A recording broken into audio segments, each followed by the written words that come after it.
খাদিজাতুল কুবরা রাদিয়াল্লাহু তাআলা আনহা নবীজি সাল্লাল্লাহু আলাইহি সাল্লামকে কম্বল দিয়ে জড়াই নিলেন, কিন্তু তখন যে তার নবুয়তের বহিঃপ্রকাশ ঘটেছে এটা মা খাদিজাতুল কুবরা তিনি জানেন না।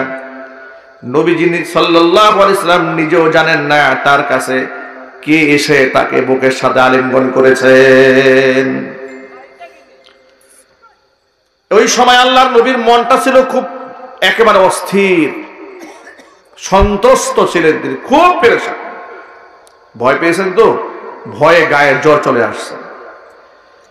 এমন অশান্ত অবস্থায় আল্লাহর নবী সাল্লাল্লাহু আলাইহি সাল্লাম কি মা খাদিজাতুল কুবরা যে কথাগুলা বলে সান্ত্বনার বাণী শুনিয়েছিলেন, মা খাদিজা তখন বলেছিলেন, ইয়া আবাল কাসিম, হে কাসিমের পিতা, আপনি ভয় পাবেন না, চিন্তাগ্রস্ত হবেন না, কাল্লা, কোশ্চিন কালেও নয়, ওয়াল্লাহি, আল্লাহর কসম করে বলি, লা ইউখজিকাল্লাহু আবাদা, নিশ্চয় আল্লাহ রাব্বুল আলামিন আপনাকে অপমানিত করবেন না, লাঞ্ছিত করবেন না।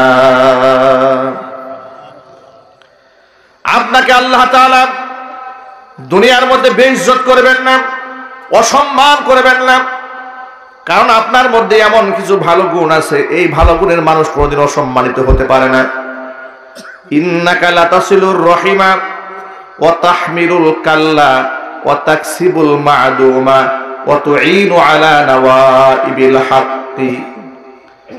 ইন্নাকা লাতাসিলুর রহিমা, নিশ্চয় আপনি আত্মীয়তার সম্পর্ক জড়িয়ে রাখেন। ওয়া তাহমিলুল কাল্লা, বোঝা বহন করতে অক্ষম ব্যক্তির বোঝা আপনি নিজ কাঁধে বহন করেন। ওয়া তাকসিবুল মা'দুমা, অন্নহীনকে অন্ন দেন, বস্ত্রহীনকে আপনি বস্ত্র দান করেন।